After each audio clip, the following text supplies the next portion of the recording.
Afrique de l'Ouest, plus précisément au sud du Togo à Aného, au sein de la tribu Guin, un peuple connu pour sa richesse en coutumes et traditions variées.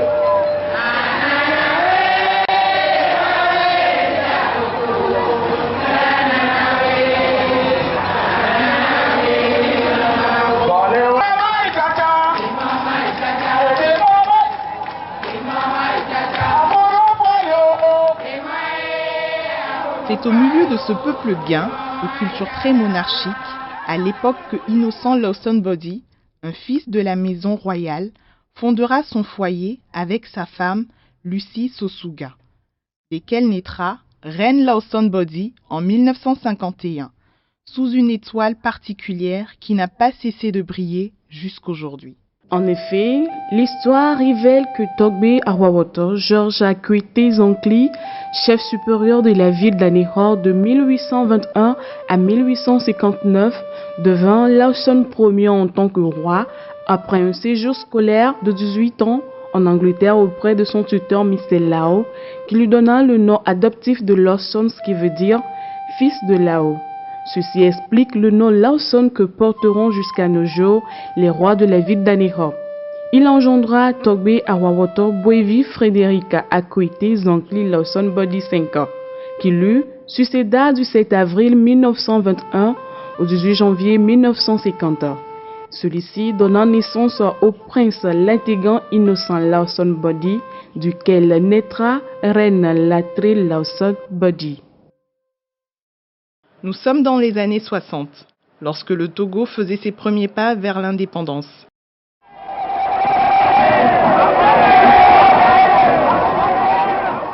Dès l'âge de jeune fille, les divinités de la tribu l'ont choisie pour être la reine, épouse du nouveau roi, pendant des cérémonies d'intronisation. Mais Reine et son père s'opposeront fermement à cette position pour choisir le chemin des études.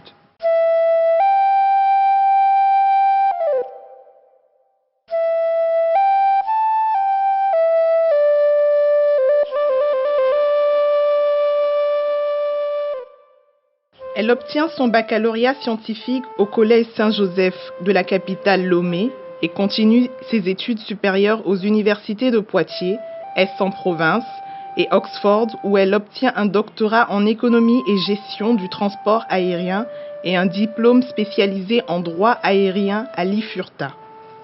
Toutes ces compétences intellectuelles lui vaudront une part d'une carrière de cadre financier supérieur et chef de service à l'association RK-UTA-AF et compagnie étrangère à Abidjan. Et d'autre part, un poste de professeur d'éco-gestion à l'université de Lomé, FASEG. En militante engagée, elle a fait l'objet de plusieurs sollicitations sur plusieurs médias pour apporter sa compétence au développement de la société.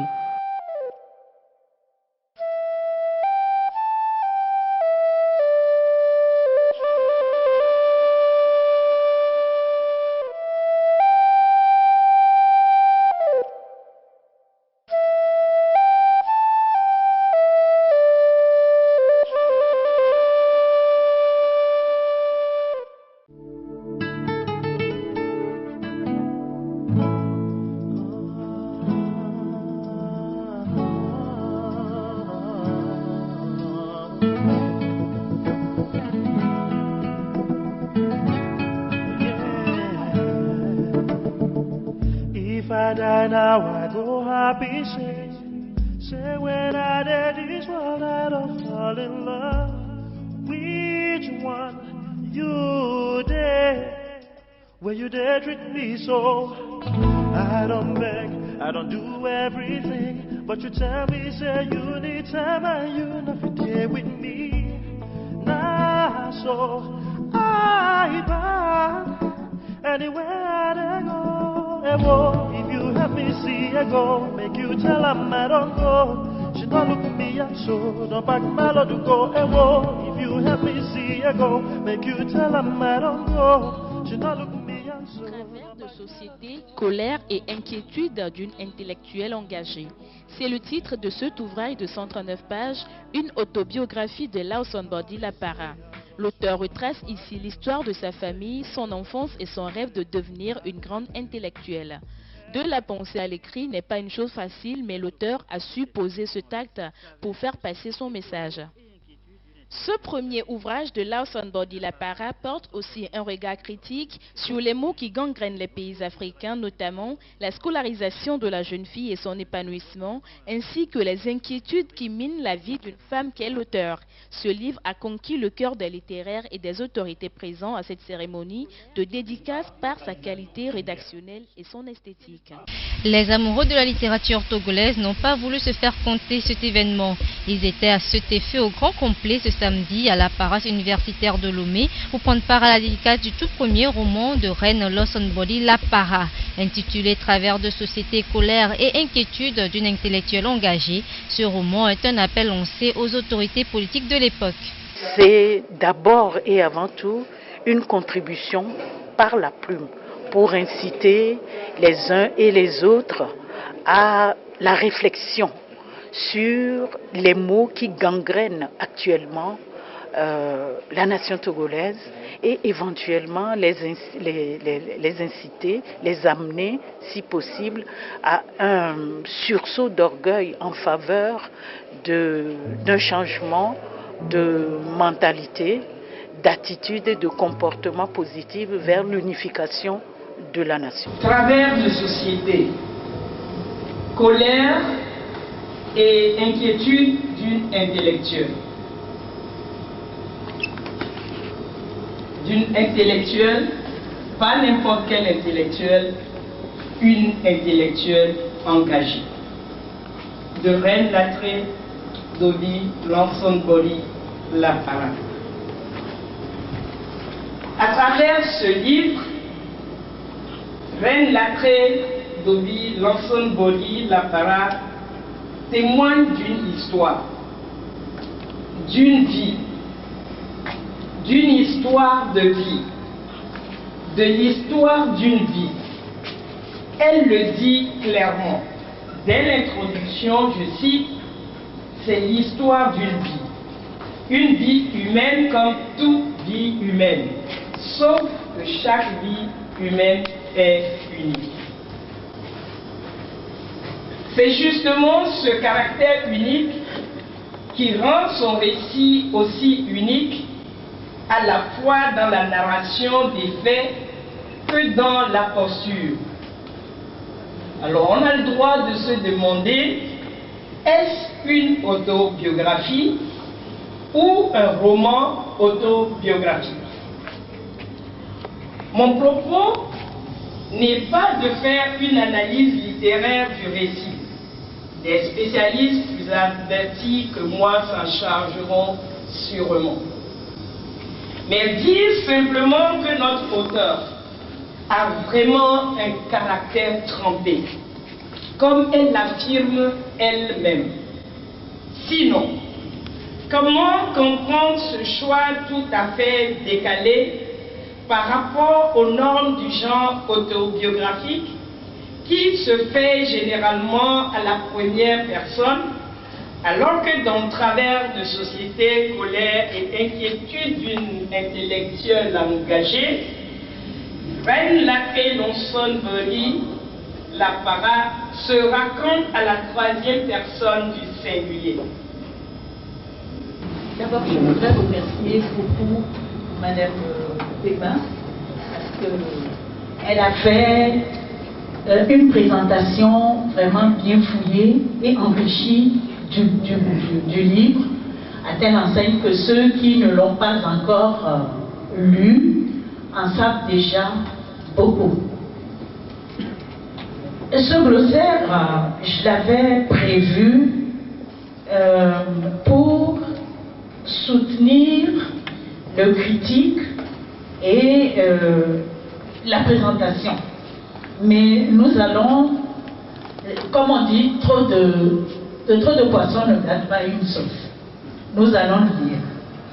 Alors, cet ouvrage est d'abord et avant tout une toute petite contribution par la plume pour inciter les uns et les autres à la réflexion sur les maux qui gangrènent actuellement la nation et susciter, si possible, un sursaut d'orgueil en faveur d'un changement d'attitude, de comportement et de mentalité positive vers l'unification de la vie.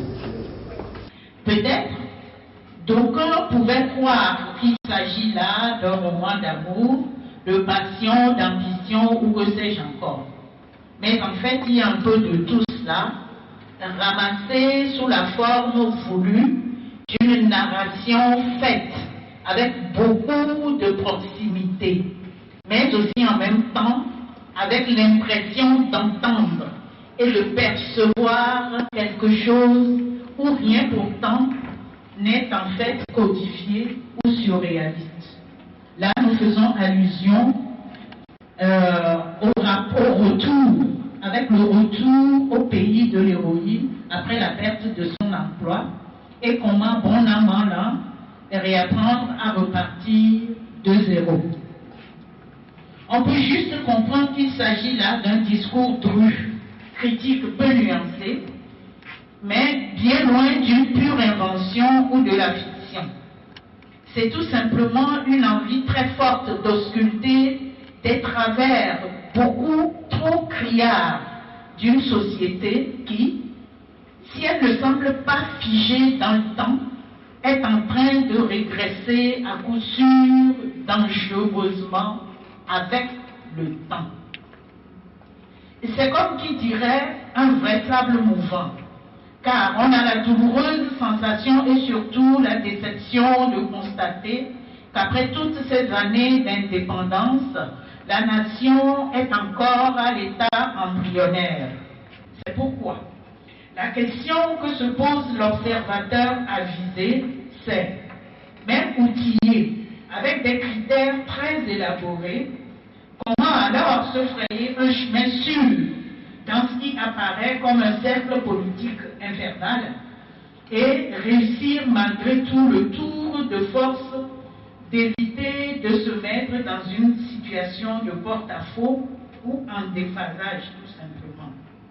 Car on le voit bien, rien, absolument rien n'est jamais acquis ni donné hors du cercle où les membres privilégiés minoritaires refusent obstinément la complémentarité d'initiatives soutenues, pourtant indispensables à l'effort d'unification, de développement intégral et intégré de la nation, vers un mieux-être et un mieux vivre ardemment voulu et sans cesse réclamé par un peuple fatigué, découragé, frustré et résigné de plus en plus. Je me dis que ce n'est pas du tout une critique, c'est mettre la main, le doigt sur la vérité, parce que c'est inviter chacun, comme je l'ai dit, si nous voulons que le Togo reprenne, et nous devons de le faire pour la génération future. Alors, c'est ce message, en fait, que déjà je lance à l'endroit de chacun pour la réflexion, parce que en regardant le public qui est là, c'est des responsables, c'est des hommes de décision, c'est ceux qui sont encore là pour faire quelque chose, parce qu'il reste quelque chose à faire. Et donc, c'est pour cela que je l'ai pris sur moi de l'écrire, de le dire. Je vous remercie. Merci, mesdames. L'ensemble de la barre, place maintenant. Nous n'avons pas envie d'écrire pour ne rien dire. Le souhaiterons-nous d'ailleurs que nous n'y parviendrons pas. Tout écrit possède un sens, même si ce sens est fort loin de celui que l'auteur avait rêvé d'y mettre. Pour nous, en effet, l'écrivain n'est ni vestal ni arrière. Il est dans le coup. Quoi qu'il fasse, marqué, compromis jusque dans sa plus lointaine retraite. Mais s'il y a de certaines époques, il emploie son art à forger des numéros d'identité sonore, cela même est un signe. C'est qu'il y a une crise des lettres et sans doute de la société, ou c'est que les classes dirigeantes l'ont aiguillé sans qu'il s'en doute, vers une activité de luxe, de crainte qu'il ne s'aille grossir les troubles révolutionnaires. Flaubert, qui a tant pesté contre les bourgeois et qui croyait s'être retiré à l'écart de la machine sociale, qu'est-il pour nous sinon un rentier de talent? Et son art délicieux ne suppose-t-il pas le confort de Croisset, la sollicitude d'une mère ou d'une nièce, un commerce prospère, des coupons à toucher régulièrement? Il faut peu d'années pour qu'un livre devienne un fait social qu'on interroge comme une institution, ou qu'on fait entrer comme une chose dans les statistiques. Et il faut peu de recul pour qu'il se confondre avec l'aveuglement d'une époque, ses chapeaux, ses moyens de transport et alimentation. L'historien dira de nous, il mangeait ceci, il lisait cela, et il se vêtait ainsi. Les premiers chemins de fer, la révolte des Canuts, les romans de Balzac, l'essor de l'industrie concourt également à caractériser la monarchie de Juillet. Tout cela, on l'a dit et répété depuis Hegel. Nous voulons en tirer les conclusions pratiques. Puisque l'écrivain n'a aucun moyen de s'évader, nous voulons qu'il embrasse étroitement son époque. Elle est sa chance unique, elle s'est faite pour lui, et il est fait pour elle. On regrette les différends de Balzac devant les journées de 48 et l'incompréhension en période de Flaubert en face de la Commune. On les regrette pour eux. Il y a là quelque chose qui sont manqués pour toujours. Nous ne voulons rien manquer de notre temps.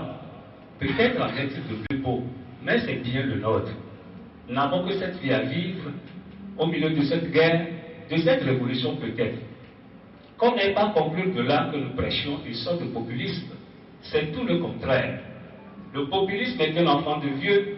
Le triste résultat des données réalistes, c'est encore un essai pour tirer son épingle du jeu.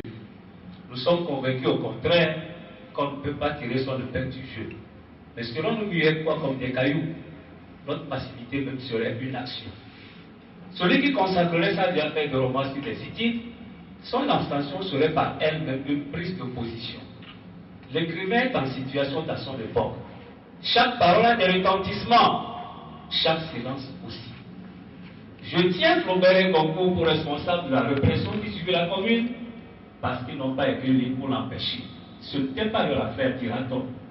Mais le procès de Calas était l'affaire de Voltaire, la condamnation de Dreyfus était l'affaire de Zola, l'administration du Congo était l'affaire de Gilles. Chacun de ces auteurs, en une circonstance particulière de sa vie, a mesuré sa responsabilité d'écrivain. Jean-Paul Sartre, situation 2. Plus que le dire, ai-je dit, c'est le bien dire qui est charmant, magique. Léopold Sédar Senghor, dans un entretien qu'il a eu en 1975 avec Édouard Monique au sujet de la relecture des œuvres africaines. Mesdames et messieurs, une fois encore, bonsoir. C'est entre ces deux pensées ou ces deux conceptions antithétiques, parfois complémentaires de la littérature, défendues d'une part par Jean-Paul Sartre et de l'autre part Senghor, que se situe l'interprétation de l'œuvre, travers nos sociétés, inquiétude, colère et inquiétude d'une femme engagée, de Lawson Bonny Lapara, dont je voudrais apprécier ici devant tout le monde la capacité rédactionnelle. Madame, félicitations.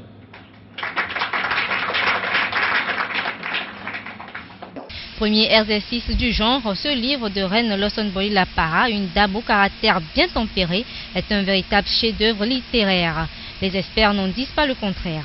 Du point de vue esthétique, il faut voir que l'œuvre est vraiment engagée au niveau de l'écriture et à partir de laquelle Madame Lapara n'a pas fait économie. Elle n'a pas fait économie de style. Elle a pondu le texte dans un français bien châtié, bien stylé, digne d'une intellectuelle effectivement engagée. Du point de vue éthique, l'auteur a poussé un cri d'alarme vis-à-vis de la société moderne qui doit corriger ses attitudes. Les différents professeurs qui ont été ici, et par leurs paroles, la présentation de Mme Kigba, la présentation du professeur Amela, qui a décortiqué le travail, le roman de Reine, C'est extraordinaire. Parce que c'est une invitation. En fait, on est là ce soir pour vous inviter à lire un livre, à faire de ce livre travers de société, colère et inquiétude d'une intellectuelle engagée, d'en faire un succès de librairie, en le lisant, en l'achetant. Je vous remercie tous les intervenants. Les interventions sont assez pertinentes, mais je remarque que parmi les interventions, il y a beaucoup plus de contributions.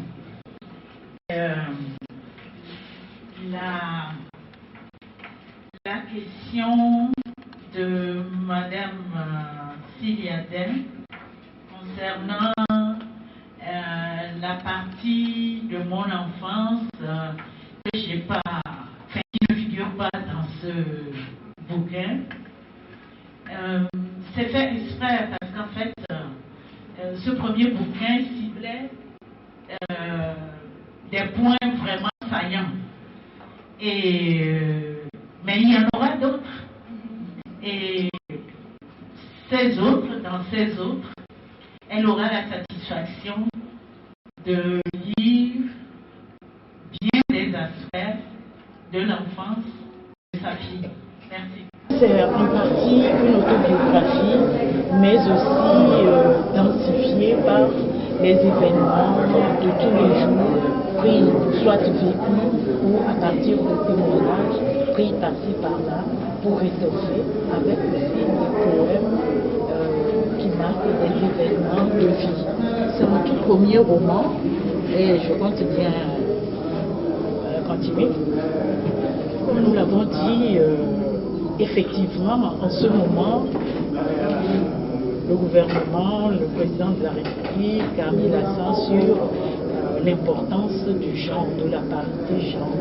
Je crois que c'est une bonne chose et que les femmes, toutes les fois qu'elles le peuvent, doivent s'exprimer, doivent aller.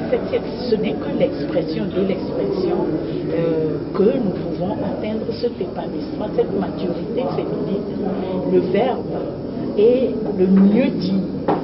C'est ça. La parité, c'est bien, mais nous devons faire l'effort particulier d'être à la hauteur de l'attente pour que nos compagnons, nos frères, les hommes voient effectivement que la femme togolaise a des choses à dire et de bien les dire et de les mériter. Tout le problème est là. Je vous remercie.